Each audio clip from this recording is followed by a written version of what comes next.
ನಮಸ್ಕಾರ ಎಲ್ಲರಿಗೂ ತಿಂಡಿ ಕಾರ್ಯಕ್ಕೆ ಸುಸ್ವಾಗತ. ಇವತ್ತು ನಾವು ರುಚಿಕರವಾದ ಹಾಗೂ ಆರೋಗ್ಯಕರವಾದ ಜೋಳದ ಹಿಟ್ಟಿನ ಮೆಂತ್ಯ ಗೋಲಿ ಹೆಂಗ್ ಮಾಡೋದು ಅಂತ ಕಲಿಯೋಣ ಬನ್ನಿ. ನಾನಿಲ್ಲಿ ನೀರನ್ನ ಕುದಿಯಕ್ಕೆ ಇಟ್ಟಿದ್ದೀನಿ. ಸೊ ಈ ಕಾಯ್ತಾ ಇರೋ ನೀರಿಗೆ 1 ಟೇಬಲ್ ಸ್ಪೂನ್ ಅಷ್ಟು ತುಪ್ಪ ಹಾಕೋಣ. ತುಪ್ಪ ಹಾಕಿದಷ್ಟು ನಿಮಗೆ ಸಾಫ್ಟ್ ಆಗಿ ಬರುತ್ತೆ. ರುಚಿಗೆ ತಕ್ಕಷ್ಟು ಉಪ್ಪು ಹಾಕೊಳ್ಳೋಣ.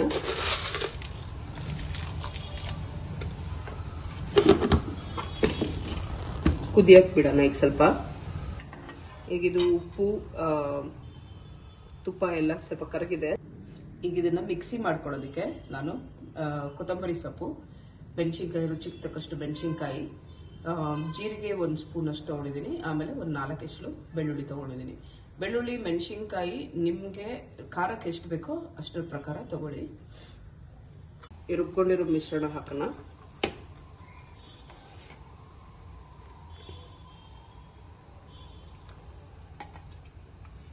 ನೀರಿಲ್ಲಿ ಇವಾಗ ಕಾಯ್ತಾ ಇದೆ. ಸೊ ಇದಕ್ಕೆ ನಾವು ಜೋಳದ ಹಿಟ್ಟು ಹಾಕೋಣ. ಸೊ ನಾನಿಲ್ಲಿ 4 ಕಪ್ ಅಷ್ಟು ಜೋಳದ ಹಿಟ್ಟು ಹಾಕ್ತಾ ಇದ್ದೀನಿ. ಇವಾಗ ಇದನ್ನ ಕಲಿಸ್ಕೊಳ್ಳೋಣ. ಸೊ ಇದು ಬೇಸಿಕಲಿ ನೀವು ರೊಟ್ಟಿಗೆ ಹಿಟ್ಟು ಹೆಂಗೆ ಕಲಿಸ್ಕೋತೀರಾ ಅದೇ ಅದಕ್ಕೆ ಕಲಿಸ್ಕೋಬೇಕು.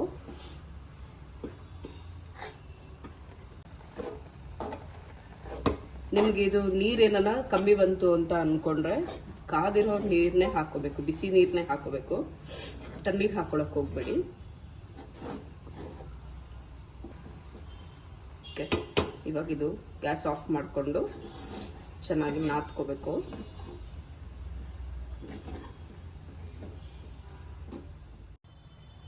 ಇವಾಗ ಇದನ್ನ ಚೆನ್ನಾಗಿ ಕಲ್ಸ್ಕೊಂಡಿದೀವಿ ನಾವು. ಕಲ್ಸ್ಕೊಂಡಾದ್ಮೇಲೆ ಸ್ವಲ್ಪ ಸ್ವಲ್ಪನೇ ಹಿಟ್ಟು ತಗೊಂಡು ನಾದ್ಕೊಳ್ಳಿ. ನಾದ್ಬಿಟ್ಟು ಸಣ್ಣ ಸಣ್ಣ ಉಂಡೆ ಮಾಡ್ಕೊಳ್ಳೋಣ. ಸೊ ಈ ಥರ ಚಿಕ್ಕ ಚಿಕ್ಕದಾಗಿ ಉಂಡೆ ಮಾಡಿಕೊಂಡು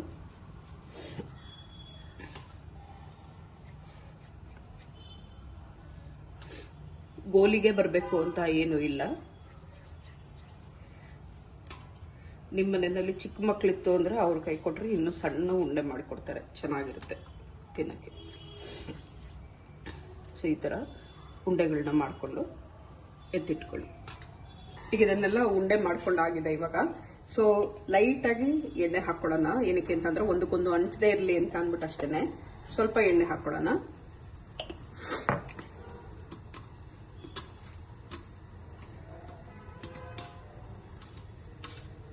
ಲೈಟ್ ಆಗಿ ಇದು ಮಾಡ್ಕೊಳ್ಳಿ, ಇಲ್ಲಾಂದ್ರೆ ಉಂಡೆ ಮಾಡಿರೋದೆಲ್ಲ ಇನ್ನು ಆಮೇಲೆ ಇದಾಗೋಗ್ಬಿಡುತ್ತೆ.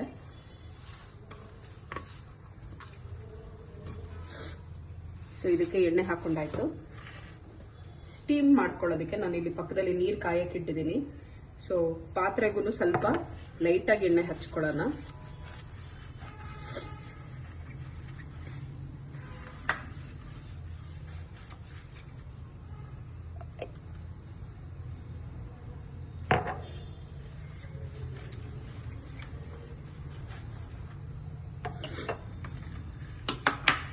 ಈಗ ಇದಕ್ಕೆ ಉಂಡೆ ಮಾಡ್ಕೊಂಡಿರೋದನ್ನ ಟ್ರಾನ್ಸ್ಫರ್ ಮಾಡ್ಕೊಳ್ಳೋಣ.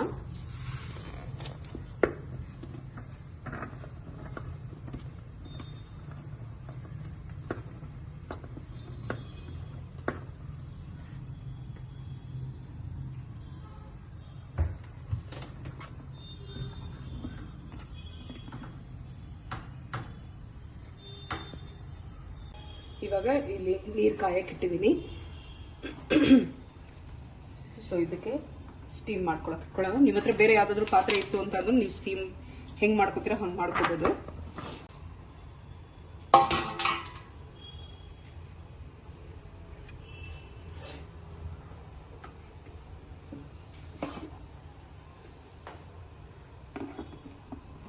ಸೊ ಇದನ್ನ ಇವಾಗ ಸ್ಟೀಮ್ಗೆ ಇಟ್ಟಿದ್ದೀನಿ ನಾನು. ಒಂದು 20 ಮಿನಿಟ್ಸ್ ಆದ್ಮೇಲೆ ಇದು ಬೆಂದಿರುತ್ತೆ, ಅವಾಗ ಒಗ್ಗರಣೆ ಹಾಕೊಳ್ಳೋಣ. ಓಕೆ, ಇದಿವಾಗ ಆಗಿದೆ, ಸ್ಟೀಮ್ ಆಗಿದೆ. ಸೊ ಇದನ್ನ ವಾಪಸ್ಸು ಪ್ಲೇಟಿಗೆ ಟ್ರಾನ್ಸ್ಫರ್ ಮಾಡ್ಕೊಂಡ್ಬಿಡೋಣ.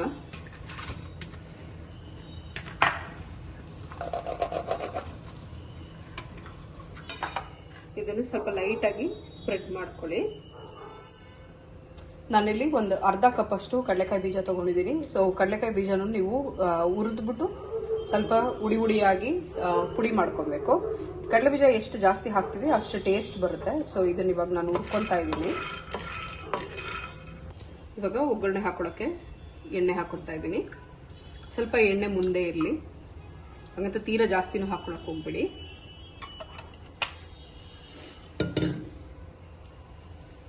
ಈಗ ಎಣ್ಣೆಗೆ ಸ್ವಲ್ಪ ಜೀರಿಗೆ ಹಾಕೊಳ್ಳೋಣ.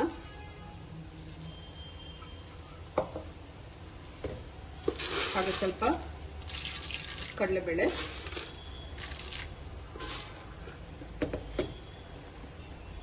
ನಾನು ಇದಕ್ಕೆ ಇವಾಗ ಸ್ವಲ್ಪ ಖಾರ ಬೇಕು ಅಂತ ಅಂದ್ಬಿಟ್ಟು ಎಕ್ಸ್ಟ್ರಾ ಚಿಲ್ಲಿ ಪೇಸ್ಟ್ ಹಾಕ್ಕೊಳ್ತಾ ಇದ್ದೀನಿ. ಇದಕ್ಕೆ ನಾನು ಒಂದು 10 ಮೆಣಸಿನ್ಕಾಯಿನ ಹಾಕೊಂಡಿದ್ದೀನಿ.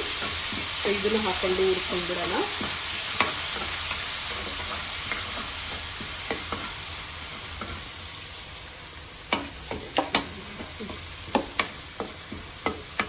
ಇದಕ್ಕೆ ನಾನು ಇವಾಗ ಒಂದು ಫುಲ್ಲು ಮೆಂತ್ಯ ಸೊಪ್ಪನ್ನು ತಗೊಂಡಿದ್ದೀನಿ. ಒಂದು ಕಟ್ಟು ಫುಲ್ಲು ಮೆಂತ್ಯ ಸೊಪ್ಪು.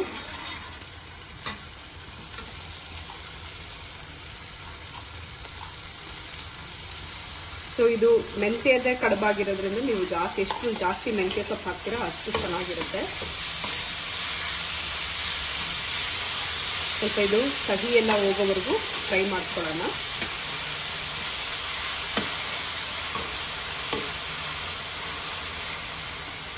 ಈ ಅಡುಗೆದು ಮೇನ್ ಇಂಗ್ರೀಡಿಯೆಂಟ್ ಮೆಂತ್ಯ ಸೊಪ್ಪು ಆಗಿರೋದ್ರಿಂದ ಜಾಸ್ತಿ ಮೆಂತ್ಯ ಸೊಪ್ಪು ಹಾಕೊಬೇಕು.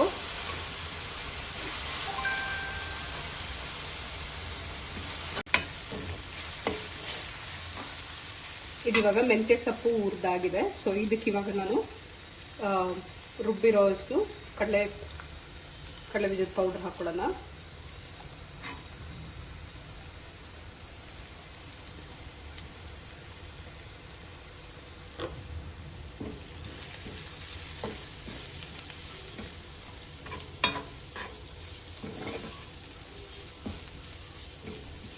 ಇವಾಗ ಇದಕ್ಕೆ ಸ್ವಲ್ಪ ಉಪ್ಪು ಬೆರೆಸ್ಕೋಬೇಕು. ಸೊ ಉಪ್ಪು ನೀವು ಅವಾಗಲೇ ಇದಕ್ಕೆ ಹಾಕಿರೋದ್ರಿಂದ, ಜೋಳದ ಹಿಟ್ಟಿಗೆ ಹಾಕಿರೋದ್ರಿಂದ ಸ್ವಲ್ಪ ನೋಡಿಕೊಂಡು ಉಪ್ಪು ಎಷ್ಟು ಬೇಕೋ ಅಷ್ಟು ಹಾಕೊಳ್ಳಿ.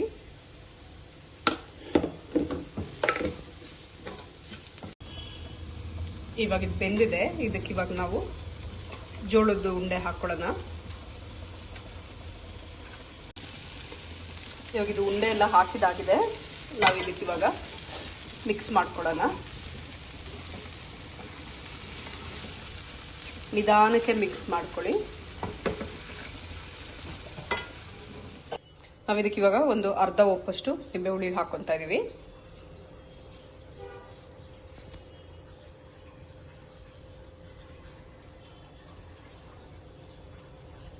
ಹೀಗೆ ಸ್ವಲ್ಪ ಗಾರ್ನಿಶಿಂಗ್ಗೆ ಕೊತ್ತಂಬರಿ ಸೊಪ್ಪು. ಈಗ ಇದನ್ನ ಮಿಕ್ಸ್ ಮಾಡ್ಕೊಳ್ಳೋಣ.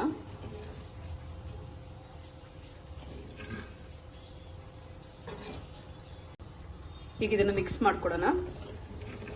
ಸೊ ಮಿಕ್ಸ್ ಆದ್ಮೇಲೆ ಈ ನಿಂಬೆ ಹುಳಿ ಹಾಕಿರೋದ್ರಿಂದ ಗ್ಯಾಸ್ನ ಆಫ್ ಮಾಡ್ಕೊಂಡಿದೀವಿ.